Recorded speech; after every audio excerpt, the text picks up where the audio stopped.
She said, "Real men don't argue. Just pay and shut up." I replied, "Thanks for the advice." Then I paid, for my own dinner only, and walked out. Her laughter died when the bill landed on the table and her friends slowly realized she'd been abandoned. I, 32 male, am a data analyst. My job is to find the pattern, see the trend, and draw the logical conclusion. For 2 years, I've been ignoring the glaring data set of my own relationship with my girlfriend, Isab, 28. The pattern was her ever-increasing expectation of a lifestyle funded by me. The trend was my slow transformation from partner to provider. The logical conclusion was that I was not a boyfriend. I was an ATM. I ignored it because she was beautiful and our life on the surface looked perfect. But the cost of maintaining that perfect-looking life was getting higher. The final data point that forced a conclusion arrived last night. It was her birthday dinner at Aurelia, a restaurant where the air itself feels expensive. She had invited her 2 best friends, Sasha and Talia, who served as her perpetual hype women. The evening was a masterclass in performative extravagance. "Oh, we have to start with the Aurelia Grand Platter," Isabella announced, waving away the menu. "And a bottle of the Veuve, the good one." The platter was a mountain of shellfish that cost more than my weekly food budget. The champagne was nearly $300. I just nodded, the familiar knot of anxiety tightening in my stomach. The ordering continued in that vein. 3 Wagyu steaks with truffle butter add-ons, a parade of cocktails with names like Gilded Dream, and another bottle of wine. They took dozens of selfies, laughed loudly, and largely ignored me, except to occasionally check that the wallet was still present. The conversation eventually turned to a recent disagreement we'd had. She wanted a lavish weekend getaway. I had suggested a slightly more reasonable but still beautiful alternative.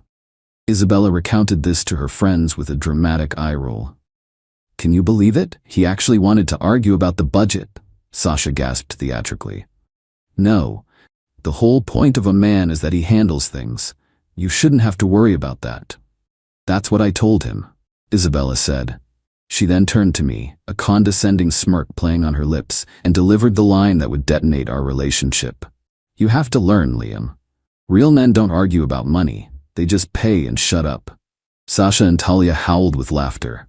Isabella beamed, looking at me, expecting a sheepish nod of acceptance, but she didn't see one. The numbers in my head were finally adding up. The knot in my stomach wasn't anxiety anymore. It was cold, hard certainty. I looked at her smug, beautiful face and felt absolutely nothing. The waiter arrived a few minutes later with the bill, placing it discreetly on the table. Isabella nodded at it, then at me. The silent command was clear. "Do your job." I opened the folder. The total with tax was just over $1,200. I saw them watching me, waiting for the familiar ritual. I looked up at Isabella and gave her a small, calm smile. "Thanks for the advice," I said. Her smirk widened. She thought I had learned my lesson. I flagged down the waiter. "Excuse me," I said, my voice low and steady. "I'd like to pay for my portion now separately." The waiter, a professional, didn't miss a beat, but Isabella's smirk vanished. "Liam, what are you doing?" she hissed. I ignored her. I had the ribeye steak, which was $85, and 1 beer, which was $12. That's a subtotal of $97. I pulled out my phone's calculator. With our 9% tax, my total is $105.73. I'll add a $25 tip for a final charge of $130.73. Please run my card for that amount. I was speaking calmly, as if reconciling an expense report. The waiter just nodded. "Of course, sir." Isabella's face was a storm of confusion and fury. "Liam, what the hell do you think you're doing? Stop this right now." Her friends stared, mouths agape. The party was over. I handed my card to the waiter. Then I stood up, pushed in my chair, and put my phone in my pocket. I didn't look at them. The waiter returned a moment later with my receipt. I signed it, turned, and walked away. As I headed for the door, I could hear Isabella's furious whisper, "Where is he going? Get him back here." I stepped out into the cool night air, feeling a profound sense of lightness. My phone began to buzz before I even reached the corner. "Isabella, where are you going? Get back here right now and pay this bill." "Liam, I am not joking. This isn't funny." I hailed a cab. As I got in, I pictured the scene. The waiter returning to their table with the bill folder. The remaining balance, $1,069.27. I imagined Isabella's laughter dying, the dawning horror on her friends' faces as they realized their free ride was over. I imagined the frantic, humiliating scramble to cover a bill they never intended to pay. She said real men pay and shut up. She was half right. I didn't argue, and I paid. For my dinner, for my freedom. I knew a war was coming. She lived in my apartment. Her sense of entitlement was galactic. Let her come. The show was cancelled. Update 1. The cab ride home was blissfully quiet, a stark contrast to my phone, which was in the middle of a full-blown notification seizure. Texts and missed calls from Isabella, Sasha, and Talia flashed across the screen. I ignored them all. I let myself into my apartment, my name solely on the lease, a detail that was about to become critical, and finally surveyed the digital carnage. It was a predictable tirade. Isabella, you embarrassed me. You humiliated me in front of my friends. Isabella, they had to put the bill on Talia's dad's emergency credit card. Do you know how awful that was? You owe me $1,069.20. I'm sending you my Venmo. Pay it now. I'm coming home and you better have that money. I muted the threads and waited. An hour later, the door flew open, slamming against the stopper. Isabella stood in the entryway, radiating a fury so intense it seemed to suck the air out of the room. What was that? She seethed, throwing her purse to the floor. I remained on the couch. That was me taking your advice, I said calmly. My advice? What are you talking about? You abandoned me. Me. You said real men don't argue. They pay and shut up. I didn't argue. I paid for my meal. Then I shut up and left. I followed your instructions perfectly. The cold logic of it seemed to break her brain for a second. That's not what I meant, and you know it. You were supposed to pay for everyone. That's your job. That's the deal. Me, my job? The deal? I didn't realize our relationship was a business transaction. Thanks for clarifying. In that case, consider my contract terminated. She threw her hands up. I cannot believe this. You're gonna throw away 2 years over one stupid dinner? It was never about the dinner. It was about the line. Pay and shut up. That one sentence told me exactly what you think of me. You don't see a partner, you see a wallet. And I'm resigning from that position. Her anger suddenly gave way to panicked entitlement. Her eyes darted around the apartment, cataloging the life she was about to lose. This is ridiculous, she said, her voice shaking. You're just emotional. You'll regret this. Now, are you going to send me the money for the dinner or not? Me, no. That bill is between you, your friends, and Talia's dad's credit card. Fine, she shrieked. Be a cheap, pathetic child. I'm going to bed. We'll talk about this in the morning when you've come to your senses. She started for the bedroom. No, I said, my voice stopping her cold. You're not. You can pack a bag with what you need for a few days. Then you need to leave. She spun around, her face a mask of disbelief. Leave? I live here. Me. No, you don't. I live here. My name is on the lease. Our relationship is over, so your stay here is over. You can come back on the weekend to get the rest of your things. We can schedule a time. This was the blow she hadn't anticipated. Losing the dinner was an embarrassment. Losing me was an inconvenience. Losing the apartment, the home base for her entire lifestyle, was a catastrophe. You can't do that, she cried, tears of genuine panic in her eyes. Where am I supposed to go? Me. I don't know, Isabella. You could stay with Sasha. Or Talia. I'm sure they'd love to host the person who just cost their family over $1,000. That's your problem now. The statement was cruel, but it was just a logical consequence of her actions. She stared at me, the reality of her situation finally crashing down. The rage was a shield for a terrified person who had built her life on someone else's foundation, and that foundation had just crumbled. You'll regret this, Liam, she whispered, her voice full of venom. I'm already regretting the last 2 years, I said. Tonight is the first step in fixing that. Pack a bag. I'll call you a car. With a choked sob, she stormed into the bedroom. I heard drawers being yanked open. I knew this wasn't just about clothes. This was about retribution. Her first target, I was certain, would be the expensive camera kit I'd bought her for her birthday. The one she was going to use for her influencer career. The one I had all the receipts for. Update 2. The week after the dinner party coup was a series of calculated maneuvers. Isabella left that night in a storm, and I learned from the subsequent $1,069.27 Venmo charge. Note, dinner you owe me, coward. that she had gone to stay with Talia. I declined the charge with a simple note, no. We agreed via text, my chosen medium for the paper trail, that she could retrieve her things on Saturday afternoon. I made it clear I would be there to supervise. She arrived with Sasha and Talia in tow, her personal moving crew and emotional support vultures. I stood by the door as they entered with empty boxes. Isabella refused to meet my eyes. Just get my stuff, she said to her friends. Everything that's mine. Of course, her definition of hers proved to be incredibly elastic. They started with her clothes and shoes, which was fine. But then they moved on to household items. Ooh, don't forget the good towels, Sasha said from the bathroom. Me, the towels stay. I bought them. Sasha peeked her head out, but Isabella uses them. They're basically hers. Me, usage doesn't imply ownership. The towels stay. The skirmishes continued. A lamp she'd picked out, I paid. An espresso machine, my purchase, her daily use. With every attempt, I was calm and firm. No, I have the receipt. Leave it.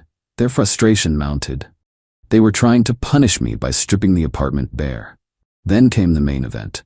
Talia emerged from the office holding the box for the Sony Alpha camera kit, the nearly $3,000 setup I had bought for her birthday, the key to her influencer ambitions. Okay, we're taking the camera now, Talia announced. No, you're not, I said, blocking her path. Isabella finally spun to face me. What do you mean, no? You bought that for my birthday. It's a gift. It's mine. Me. It was a gift given within the context of a long-term relationship that is now over. It was an investment in a shared future that no longer exists. The camera stays with the investor. Her jaw dropped. You can't take back a gift. That's illegal. I'll call the police. Go ahead. I have the credit card statement with the serial number on the receipt. It's my property. It's not leaving this apartment. The standoff was tense. Faced with documented logic instead of emotional drama, they had no move. Isabella, her eyes burning with a chilling hatred, finally relented. You are the most vindictive, petty man I have ever met. And you're the most entitled, transactional person I've ever met. I replied, get the rest of your clothes and get out. They finished packing in resentful silence and left. I felt a profound sense of victory. It was only later that evening that I realized my victory wasn't total. I went into my office and reached for my external hard drive, the small drive where I kept years of my personal travel photography, my one true creative passion. It was gone. I searched everywhere, a pit forming in my stomach. She had taken it. While I was arguing about towels, one of them must have pocketed it. It had no monetary value to her, but to me it was priceless. It was a purely malicious act, designed for maximum emotional damage. An hour later, a text from a burner number confirmed it. Unknown. Looking for something? It was her. Me. Give it back, Isabella. Unknown. Give me my camera first. The one you stole from me. We can do a trade. It was a hostage negotiation. My memories and my art in exchange for a $3,000 piece of equipment. Part of me wanted to just give it to her, to be done with the toxicity. But then I thought of her sneer, of the phrase, pay and shut up. If I gave in now, I would be validating her belief that she could bully her way to getting whatever she wanted. No, this wasn't an emotional problem anymore. It was a tactical one. She had stolen an item of low monetary but high personal value. I was in possession of an item of high monetary value that she believed was hers, and I had the receipts. The next move had to be precise, legal, and absolute. Final update. It has been 3 months. The war is over, and my apartment is finally peaceful. I won, not by stooping to her level, but by using the cold, hard logic she so despised. After she revealed her hostage gambit with my hard drive, I spent a weekend in turmoil. The thought of losing years of my photography was sickening. But the rational part of me knew that giving in to blackmail would be a catastrophic mistake. It would only empower her. So I formulated a plan. I gathered my documentation, the credit card statement for the camera, the original receipt with the serial number, and screenshots of her texts admitting she had my drive and demanding a trade. It was an airtight case. Then I drafted an email, not a text. It was formal, official, and sent to her primary email address. The subject line was, regarding your possessions and mine. The email itself was calm and concise. Isabella, you are currently in possession of my Seagate 2 terabyte external hard drive, which you have admitted to taking from my apartment. This item contains my personal creative portfolio. I am in possession of the Sony Alpha A7 III camera kit, serial number XXXXXXXXX. I have the original receipts and credit card statements confirming my sole ownership of this item, valued at $2,850. Your text message proposing a trade constitutes an admission of theft and an attempt at extortion. You have two options. 1. You will return my hard drive to me, undamaged, within 48 hours. We will meet in a public neutral location for the exchange. I suggest the lobby of a police station. 2. If I do not have my hard drive back within 48 hours, I will file a police report for felony theft of the camera. The value is well over the grand larceny threshold. I will also provide them with your admission and extortion attempt. A criminal record would be devastating for your aspiring influencer brand. The choice is yours. Let me know your decision. Liam, I hit send. The next 36 hours were agonizing. I was terrified she would destroy the drive out of spite. Then, a one-word email arrived. Fine. We met in the busy lobby of a bank branch near my office. She showed up with Talia, looking haggard and defeated. She refused to look at me as she placed the hard drive on the counter. I plugged it into my laptop. My file directory popped up. Everything was there. I did a quick check of a few files to ensure they weren't corrupted. They were fine. I looked up at her. Thank you. Are we done? She spat, her eyes full of hate. Yes, I said, packing the drive safely away. We are. She turned and left without another word. The fallout for her was quiet but total. Talia's father was apparently furious about the $1,000 dinner bill, and the debt shattered their friendship. Without her hype crew and without my funding, Isabella's influencer dreams evaporated. She couldn't afford the lifestyle she felt she was owed. Her social media, once a constant stream of curated luxury, went silent. I heard through a mutual acquaintance that she had to move out of the city, unable to afford rent and having burned all her bridges. She's reportedly living with a relative a few states away, working a retail job, the ultimate nightmare for someone who believed she was above it all. My revenge was never about destroying her. It was about refusing to be collateral damage. It was about standing up for myself. I didn't argue. I paid my share and walked away from the table. When she tried to drag me into the mud, I refused to play her game. I made it a game of facts and consequences, a game she was guaranteed to lose. I look at the photos on my hard drive now, and they feel different.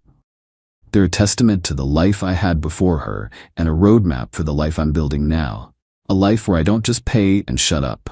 I have a voice, and I'm finally using it.